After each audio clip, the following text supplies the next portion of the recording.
ஜெய் ஸ்ரீராம். இது ராமனின் ராமாயணம்.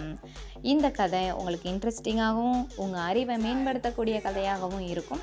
வாங்க கதைக்குள்ளே பயணிக்கலாம்.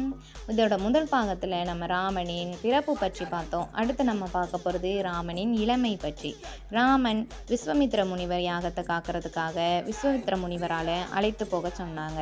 அதுக்கப்புறம் ராமன் தாடகை, சுபாகு போன்ற அரக்கர்களை அழைத்து தன் தெய்வீக சக்தியை வெளிப்படுத்தினார். அந்த தெய்வீக சக்தி எதனால் வந்தது? ராமர் திருமாலின் அவதாரம் இல்லையா, அதனால தான் அவர் அரக்கர்களெல்லாம் ஈஸியாக அழிக்க முடிஞ்சிச்சு. அதுக்கப்புறம் நம்ம சுயவரம் மிதில நாட்டின் அரசன் ஜனகர் தன் மகள் சீதைக்கு சுயவரம் நடத்தினார். சிவதனுசுனா வில், அதை எடுத்து வளைச்சா சீதையை மணந்துக்கலாம் அப்படின்னு அவர் ஆணையிட்டார். அதே மாதிரி நம்ம ராமரும் அந்த வில்லை எடுத்து வளைச்சார். அதுக்கப்புறம் என்ன நடந்ததுன்னு அடுத்த பாகத்தில் பார்க்கலாம்.